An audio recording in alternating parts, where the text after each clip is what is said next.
C'est bon. On a l'arc. On a la corde de l'arc. Okay. Bon, la corde, celle-là, c'est pas une corde naturelle, mais j'aurais pu mettre cette corde-là. Ensuite, il faudra une pommelle. La pommelle qui va appuyer sur le drill. Ça, c'est du conifère. La pommelle, tu peux la faire soit avec un coquillage. Si tu es en survie, ben, tu prends par exemple un tankard. Ça va chauffer un peu, donc tu mets par-dessus un bout de tissu. Ou tu peux prendre un verre.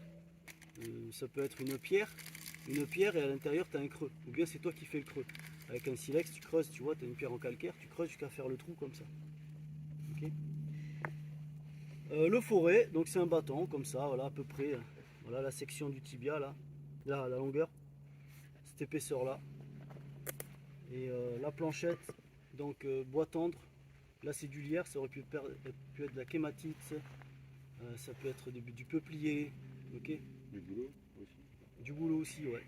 Du boulot, du laurier aussi, ok. Bois tendre. Et donc là, voilà, là vous avez mes trous, j'ai déjà utilisé ça. Je pense que je vais créer un autre pour la démo.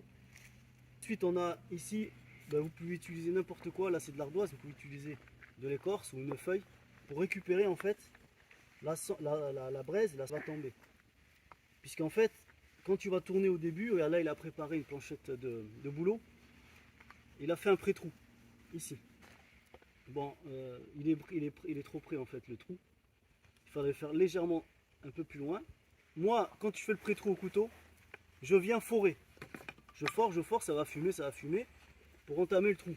Ensuite, là je fais une encoche, ici. Pourquoi? Pour pas tomber les cendres. Ouais, faut tomber la cendre. Sinon elle reste dedans et elle va s'étouffer. Donc la cendre elle va tomber, on la récupère ici sur la feuille, ok. Et ensuite bah, il faut la laisser, elle va prendre, on souffle un peu, elle va prendre, elle va le rouge. Et ensuite on va la mettre dans le nid. Donc là je vous ai préparé. Toujours quand on est en. On n'attend pas qu'il pleut pour faire ça. Il faut toujours prévoir. Déjà, même s'il fait beau, ben, on prévoit tout ce qui est sec, on le met de côté. Donc là c'est de l'herbe sèche avec un peu de pollen. Voilà, ça marche. On va faire la démo, vous allez tous essayer. Celui qui rate, il a un gage. Les peur-pisses. Voilà, les peur-pisses. Ici, on a notre manière préhistorique de faire le feu, c'est par percussion par exemple. Donc ça c'est bout de silex contre marcassite ou pyrite. Donc c'est une roche en fait, voilà, très ferreuse. Et là donc là le silex. Et là on voit pas parce qu'en fait on n'est pas la nuit. Mais il y a des étincelles, ça sent, regarde. Il y a des étincelles qui partent. Donc si ça en fait, avec le pollen ça va pas suffire, ça va pas prendre de feu. Par contre, ce qui est intéressant, c'est qu'on a pris nous de l'amadouvier,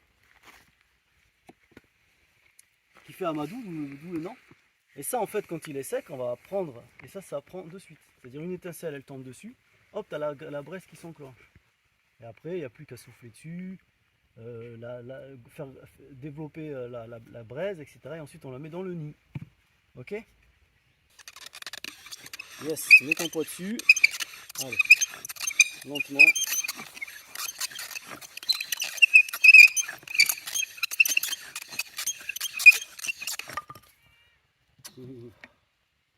Fatigue. Voilà, parallèle. Et là ça remonte, tu vois. Ouais, il est bien là. Là ça remonte en haut.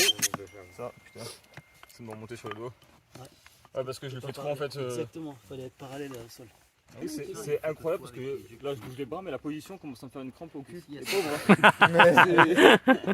Genre, c'est juste le fait d'avoir la jambe comme ça. D'où l'expression le feu au cul. Ah ouais, non mais là.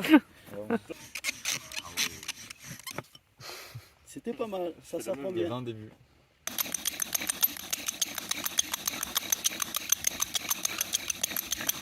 Ah, c'est bon. Il est bien. Incroyable.